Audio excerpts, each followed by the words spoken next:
হবে, কারণ রোহিত শর্মা, শুভমান গিল সবাই ফিরে আসছে। এটা যদিও একটা টিম ম্যানেজমেন্টের কাছে খুব বড় হেডেক। দুজনেই দুজনেই কিন্তু যথেষ্ট ভালনারেবল প্লেয়ার।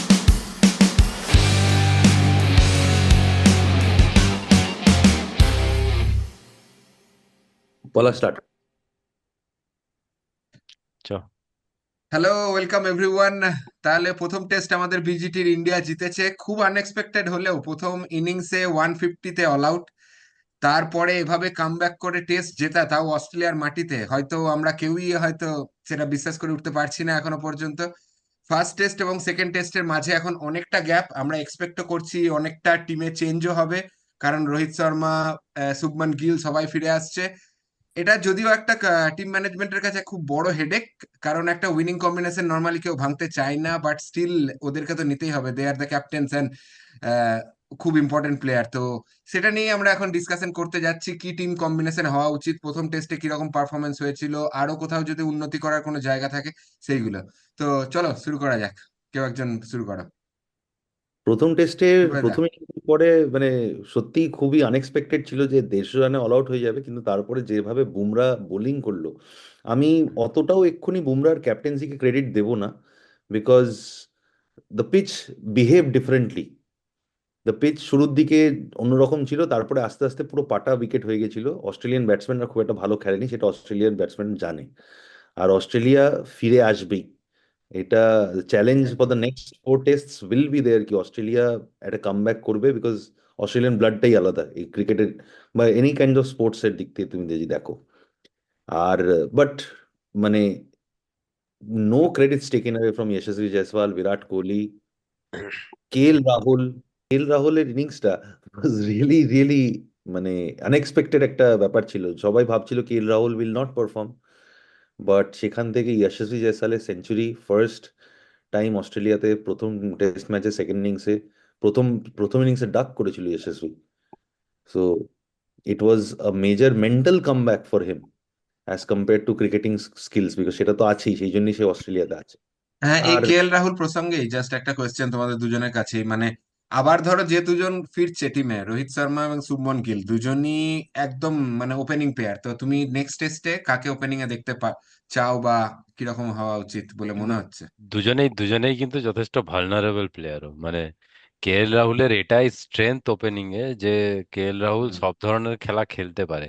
আলটিমেটলি সেটা সব সময় খেলতে পারে না, দ্যাট ইজ দ্য প্রবলেম, কিন্তু ও সব ধরনের খেলা খেলতে পারে এবং সেটাই সেটাই আবার প্রুভ করলো এর আগেও।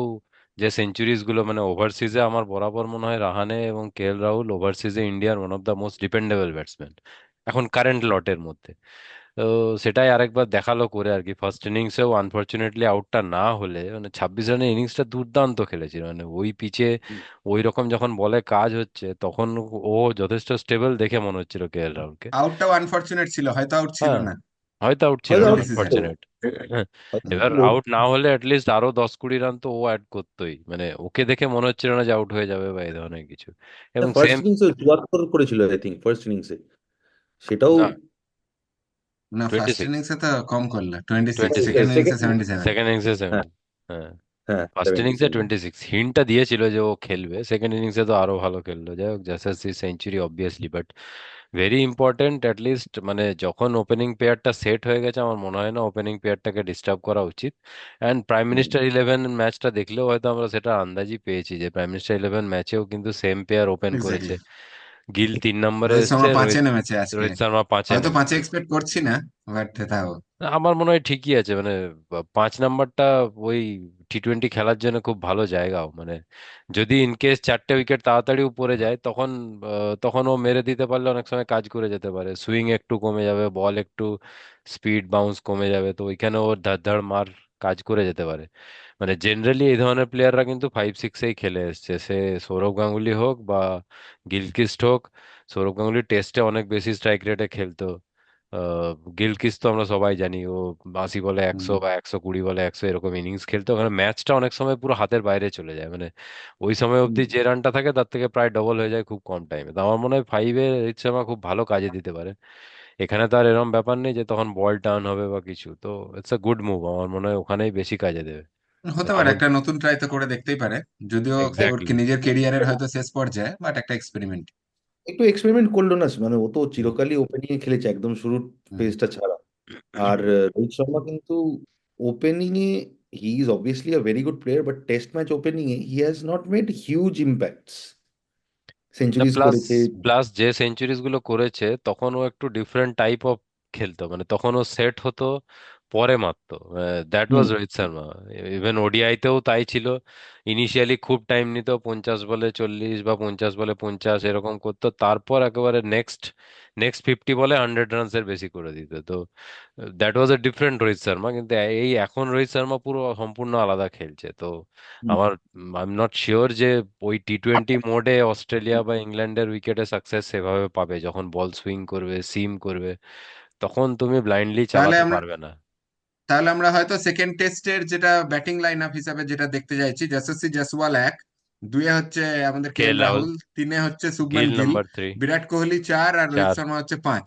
5, একদম একদম পারফেক্ট। পারফেক্ট। ছয়। হয়তো পারিক্কেলকে হয়তো বাইরে খেলতে হবে এবং ধ্রুব জুরেল, এই দুজন হয়তো বাইরে বসবে, তারপরে পান্ত আসবে অ্যাজ ইউজুয়াল। তারপরে পান্ত আসবে, মেবি। হর্ষিত রানা থাকবে, রেড্ডি, নীতিশ রেড্ডি। হর্ষিত রানা থাকবে, রেড্ডি, হ্যাঁ রেড্ডিটা তো খুব, এটা একটা খুব সারপ্রাইজিং ছিল। আমিও একদমই এক্সপেক্ট করিনি যে কোন পারফরমেন্স দিয়ে ও একটা টেস্টে চান্স পেলো, বাট যে ইনিংসটা খেলেছে দুটো ইনিংসেই ও দেখিয়ে দিয়েছে ওর টেম্পারমেন্ট এবং নীতিশ দুর্দান্ত। রেড্ডির ব্যাপারে উচিত, মানে ওই প্রথম প্রথম ইনিংসে যদি 150 রানটার থেকে নীতিশ রেড্ডির 40-41 করেছিল, ওটা বাদ দিয়ে দাও তুমি, 41। তো ওইটা তো সেম হয়ে গেল না। অস্ট্রেলিয়া করেছে একদমই 104, একদম। হুম। ইন্ডিয়া করতো তাহলে হচ্ছে তোমার 109। সো সেম লিডটা প্রায় জিরো হয়ে যেত। এবং খুব জিরো। ইম্পর্ট্যান্ট ইনিংস ছিল, এবং ওটা যখনই হয়ে গেল তখন, যখন তুমি খেলতে নামছো 44 ফর নো লস অলরেডি, তখন আলাদা কনফিডেন্সও থাকে তোমার, আর তুমি বল লিভ করতে পারো আরামসে, টাইম নিয়ে খেলতে পারো। তো ওটা একটা বিশাল বড় কনফিডেন্স বুস্টারও থাকে, যে না আমাদের এক্ষুনি সেরকম কোনো তাড়াহুড়ো করতে হবে না। আমার মনে হয় ওর ইনিংসটা অস্ট্রেলিয়াকে একটু হকচকিয়ে দিয়েছিল, they did not expect. Australia ভেবেছিল একদম। হেজেলউড গাপ গাপ করে করবেন, নিথান লায়নের সামনে বল ঘুরবেন, নীতিশ রেড্ডি আনকোরা ডেবিউ করছে অস্ট্রেলিয়াতে। মোমেন্টামটাও শিফট হয়ে গেল একটু।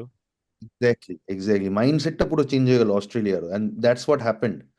ঘাপাঘাপ। আর বুমরার বোলিং, শুরুতে মোহাম্মদ সিরাজের বোলিং, উইকেট কম পেয়েছে compare to Bumrah, but aggression. বুমরাকে নিয়ে তো মানে যত বলা হয়, মানে অস্ট্রেলিয়া তো অলরেডি প্রচুর বলছে, আমরা আর নতুন করে বুমরাকে নিয়ে কি বলবো ঠিক জানি না। মানে এটাও ঠিক যে বুমরা হয়তো অতটা ভ্যালু পায় না, কিন্তু এখন যে লেভেলে বুমরা খেলছে, he is the number 1 match winner in the team. তো মানে no doubt. Bumrah Bumrah fit যদি থাকে 5টা টেস্টে, তাহলে অবভিয়াসলি আমরা সিরিজটা হারবো তো নাই, মানে এটা তো প্রায় আমি 100% শিওর। ব্যাটসম্যানরা যাই আমার করুক। প্রেডিকশন আগের ভিডিওতে তো ছিল 4-1 ইন্ডিয়া, তার মধ্যে 1-0 ইন্ডিয়া হয়ে গেছে already। তোমরা কেউ মানোনি। হ্যাঁ দেখা যাক, আমি দুই দুই দুই দুয়ে দেখা ছিলাম, যাক। বাট প্রথম টেস্ট দেখার পরে তো হয়তো প্রেডিকশনটা একটু হলেও চেঞ্জ করতে চাইবো, বাট দেখা যাক, লেটস সি। কারণ তবে অস্ট্রেলিয়া কামব্যাক করবে এটা আমরা এক্সপেক্ট করছি 100% ডেফিনেটলি। অস্ট্রেলিয়া কামব্যাক করবে। অস্ট্রেলিয়া নর্মালি কামব্যাক তো করবে যা হয়তো, ট্রেন্ড, হ্যাঁ। হয়তো পিঙ্ক টেস্টেই কামব্যাক করবে, কিন্তু তো হ্যাঁ। তাও আমার মনে হয় 3-1 ইন্ডিয়া বা 2-1 ইন্ডিয়া, এটা খুব ফিজিবল রেজাল্ট। আমার মনে হয় না এই অস্ট্রেলিয়া টিমের। পিঙ্ক টেস্ট তো বোধহয় এর পরেরটা, থার্ড টেস্টে পিঙ্ক, তাই তো? না, সেকেন্ড, নেক্সট টেস্টই পিঙ্ক। নেক্সট টেস্টটা পিঙ্ক ওকে, তাই টেস্ট। নাকি? সেকেন্ডে ওকে। পিঙ্ক। ও তার মানে ওভালে, ওভালে এটা অ্যাডলেড ওভাল। অ্যাডিলেড। অ্যাডলেড। অ্যাডিলেড ওভাল, হ্যাঁ। অ্যাডিলেডে খেলা, এটাই পিঙ্ক টেস্টের খেলা। তাহলে তো আরেকটা জিনিস যেটা খুব সারপ্রাইজিং ছিল হয়তো ফার্স্ট টেস্টের সিলেকশনে, টিম সিলেকশনে, যেটা হচ্ছে অশ্বিন এবং জাদেজা দুজনেই বাইরে ছিল, ওয়াশিংটন সুন্দর খেলেছিল। তাহলে এখানে কি মনে হচ্ছে অ্যাডিলেডের পিচ কিরকম হবে, প্লাস ডে নাইট কন্ডিশনের ব্যাপার আছে, পিঙ্ক বল ব্যাপার থাকছে, তো এটা কি মনে হয় যে ওরাই থাকবে নাকি সুন্দরী কন্টিনিউ করবে, কি মনে হচ্ছে? আমার মনে হয় যেহেতু ডে নাইট ম্যাচ, দুটো স্পিনার ইন্ডিয়া খেলাবে, মনে হয় এটা। ওকে। দুটো স্পিনার অ্যালং উইথ ওই হর্ষিত রানাকে বসিয়ে অশ্বিনকে আনবে। এবারে পিঙ্ক বলটা যেহেতু একটু বাউন্স বেশি করতে পারে রাত্রিবেলায়, especially Jadeja will be a better option, left arm ওই fast, but Ashwin is more experienced. So this is a very good question to have for Gambhir and the company, Rohit Sharma, Bumrah. Definitely. আমার মনে হয় না সিডনি বা মেলবোর্নের আগে সেকেন্ড স্পিনারের চান্স ইন্ডিয়া দেখবে at all. এবং আমার মনে হয় পিঙ্ক টেস্টেও মেন ইম্পর্টেন্ট ফ্যাক্টর হবে ওই 20-30 run extra that Washington can give.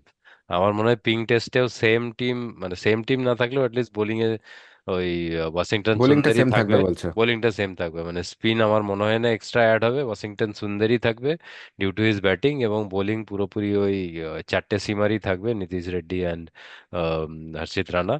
রেড্ডির batting obviously will be an advantage. আমার মনে হয় জুরেলকে আনফরচুনেটলি হয়তো ড্রপ করবে। বসতে জুরে হবে, হ্যাঁ, বসতে উপায় নেই। হবে, জুরেল অ্যান্ড পাডিক্কেল। পাডিক্কাল, এরা দুজন হয়তো বসবে। তাছাড়া আমার মনে হয় না আর কোনো চেঞ্জেস এই টিমটাই করবে বা করা উচিতও।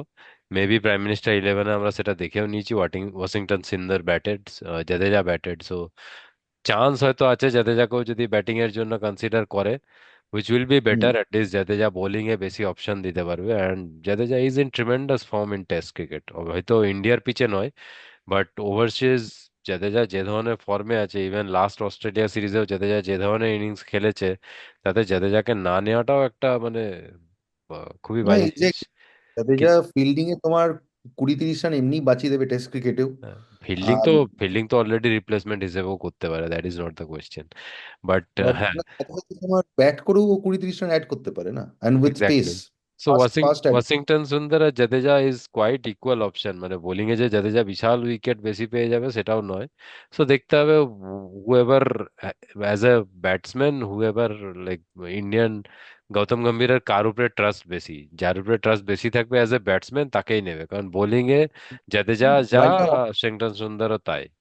Only thing hmm. Is right আর্মের জায়গায় লেফট আর্ম হবে, that is the only difference. আমার মনে হয় না ব্রিসবেনেও কোনো চেঞ্জেস হবে, কারণ ব্রিসবেনও ফাস্ট পিচ। হুম। অনলি আমার মনে হয় মেলবোর্ন আর সিডনি, ওখানে গিয়ে হয়তো Ashwin might get the chance, কারণ ওখানে বল টার্ন হবে ফর শিওর। পিঙ্ক বলে এমনিতেই swing and seam is the main thing, তো স্পিনাররা খুব একটা অপরচুনিটি পাবে না। একদম এগ্রি। অ্যাবসলিউটলি, কারণ তো তখন ওই ওই কন্ডিশনসে ফাস্ট বোলিং এ হেল্প করতে পারে রাত্রিবেলা, বাট ওই পিঙ্ক একদমই বলটা বাউন্স একদমই একদমই ওই ও আন্ডার লাইটস যখন বল সুইং হবে ওই সময়টাই মেন, ওই সময়টা যত বেশি উইকেটস আমরা বাঁচাতে পারবো, দ্যাট ইজ দ্য থিং, মানে ওই that will be the decider যে আন্ডার লাইটস হু বোলস বেটার বা হু ব্যাটস বেটার। তো ওই আন্ডার লাইটস যে পিরিয়ডটা, ট্রানজিশন ডে থেকে আন্ডার লাইট ট্রানজিশন পিরিয়ড, আর ওই আন্ডার লাইটস ওই সময়টাই পিঙ্ক বলের ক্ষেত্রে ডেঞ্জারাস। ওই অস্ট্রেলিয়ার ওই এগেন, সময়টা। অস্ট্রেলিয়ার প্রায় চারটে ম্যাচ চারটেই অস্ট্রেলিয়া জিতেছে, তো যদি এই স্ট্রিকটাও আমরা ব্রেক করতে পারি, মোটামুটি সিরিজটা আমাদের পকেটে হবে। বিরাট কোহলি যেন রান আউট না হয় পিঙ্ক বল টেস্টে। আগের বারে আগের বারে 74 করেছিল বিরাট কোহলি, 74 না 76 করেছিল 2021-এর আগের বার মানে টু ম্যাচটা। থাউজেন্ড টোয়েন্টি না, তার আগেরটা, 21। টোয়েন্টি তার আগে এইটিনে। বোধহয় পিঙ্ক বল টেস্ট ছিল না তখন, আর এই আগের না না বারই লাস্ট। করেছিল। তা আগের বার তো বিরাট একটাই ম্যাচে ছিল। না, রাহানের সাথে আউট হলো 2021, 20-21-এই তো বোধহয় রাহানে রান আউট করেছিল। হুম, তাই হবে।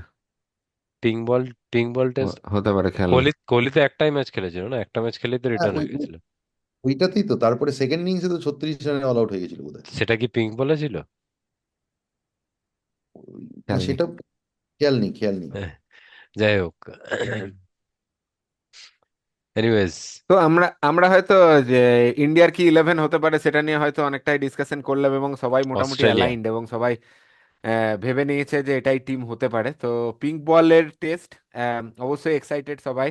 ডে নাইটের ম্যাচ টেস্টে নর্মালি দেখা যায় না, বাট বছরে এই একটাই বিজিটি সিরিজ বা যেগুলো স্পেশাল কিছু অকেশনস থাকে যেখানে পিঙ্ক বল টেস্ট আমরা খেলে থাকি, রিসেন্টলি চালু হয়েছে, তো তার আনন্দ তো আমরা পাবোই। তো অস্ট্রেলিয়া টিম নিয়ে কি কিছু আলাদা করে আর ডিসকাশন করার আছে? ওরা হয়তো ওদের মতো করে যেটা মনে হয় করে নেবে, কিছু তো চেঞ্জেস ওদের ডেফিনেটলি করতেই হবে, সেটা বোলিং অ্যাটাক হোক ব্যাটিং অ্যাটাক হোক, কিছু তো চেঞ্জ করবে। অনেকেই বলছে যেমন খোয়াজা বা স্মিথকে বসিয়ে অন্য প্লেয়ারকে আনা, এগুলো হয়তো বড্ডই একটু আগে আগে ডিসিশন নেওয়া, কারণ হুম। এইসব বড় সিরিজে ওদের মতো এক্সপিরিয়েন্স প্লেয়ারদের ডেফিনেটলি দরকার। তো আমার আমার বলো মনে হয় না প্রেডিকশন বা কিছু। অস্ট্রেলিয়া, আমার মনে হয় না অস্ট্রেলিয়া খুব একটা চেঞ্জেস করবে। Only thing, hmm. যদি ওপেনিং পেয়ারে কোনো নতুন মুখ ট্রাই করে, but I don't think they will try anything. At least এই টেস্টের জন্য আমার মনে হয় না কিছু ট্রাই করবে। মোস্ট প্রবাবলি সেম টিম খেলবে।